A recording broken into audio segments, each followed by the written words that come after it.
let's go.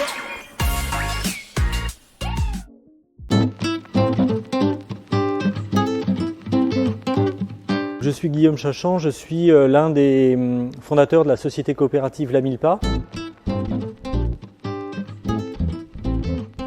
Nous sommes trois à l'origine de ce projet qui a vu le jour en 2019. On a décidé donc avec mes associés de l'époque de créer une société commerciale qui visait à développer un modèle pérenne visant à développer l'agriculture urbaine, donc notamment à Toulouse. Ce modèle il s'appuyait sur un constat et une volonté qui était de faire notamment du paysage en milieu urbain de façon différente. Et l'agriculture urbaine nous a semblé un modèle qui était intéressant pour faire cela. Donc le modèle, je dirais, technique, c'était celui qui consistait à introduire des éléments d'agriculture urbaine en ville, notamment en régénérant les sols. Et le modèle économique, c'était celui de, je dirais, de n'importe quelle entreprise du paysage.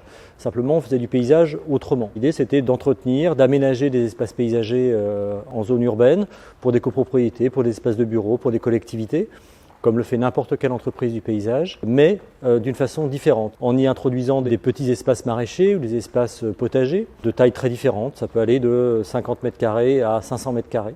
Tout dépend un peu de l'espace dont on dispose. Et puis de proposer un entretien global d'un espace paysager, et donc en considérant qu'un potager, par exemple, c'est un élément d'un espace paysager. Notre souhait, c'était de constituer des sortes d'écosystèmes en fait, cohérents dans les espaces où nous intervenons. Donc c'est un potager, c'est la plantation d'arbres, c'est la mise en place de prairies fleuries, c'est la mise en place d'espaces de production avec des petits fruits par exemple. L'idée c'était de s'adapter à chaque espace dont on peut disposer. Le projet initial c'était celui-là, et puis l'entreprise s'est développée. On a souhaité, puisque c'était aussi le cœur de métier des deux personnes avec qui je m'étais associé, on a souhaité développer la dimension de production, qui nous semblait cohérente avec le projet initial. Donc on a commencé par, en 2021, donc 2 ans après la création de la société, par la production de plants. La logique était la suivante, on voulait être au maximum autonome dans nos activités, de ne pas acheter ailleurs ce qu'on pouvait produire nous-mêmes.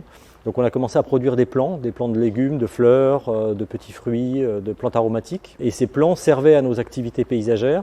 Et puis on les vendait aussi, et on les vend toujours, aux particuliers ou aux magasins. Et puis on a voulu aller encore plus loin en matière de production. Et depuis 2022, on réalise de la production maraîchère en zone urbaine, périurbaine, sur la zone maraîchère des 15 sols, qui est une zone historiquement maraîchère et sur laquelle on produit sur 3 hectares environ, pour des magasins, pour la cuisine centrale de Blagnac, pour une clinique qui est implantée localement aussi, des légumes de saison.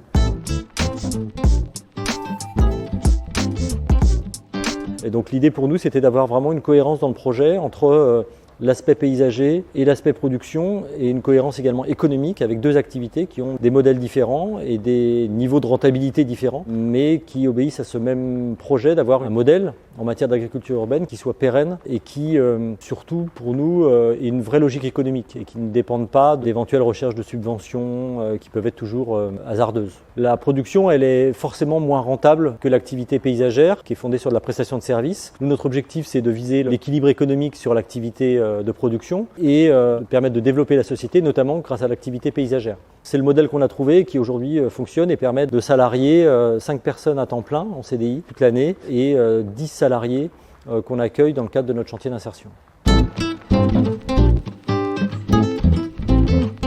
Ici, on est basé dans un tiers-lieu qui s'appelle Eden, qui est un espace d'expérimentation sur toutes les problématiques de la nature en ville. La nature au sens large, ça concerne aussi le compostage, ça concerne aussi les problématiques d'alimentation. Donc c'est un espace qui a été créé en 2020, d'abord sous la forme d'un collectif de structures associatives ou entreprises, et qui s'est constitué en association à partir de 2021. Donc on a aujourd'hui environ 14 structures qui sont intégrées dans cette association et qui occupent des locaux sur la base d'activités qui sont très diverses. Ça peut être des associations ou des entreprises, des activités très opérationnelles, productives, mais ça peut être aussi des activités plus de bureaux d'études. Il y a une vraie cohérence dans les différentes structures qui y sont là. Et puis surtout, il y a un travail en commun qui est fait, à la fois pour développer le lieu et puis pour travailler sur des projets en commun.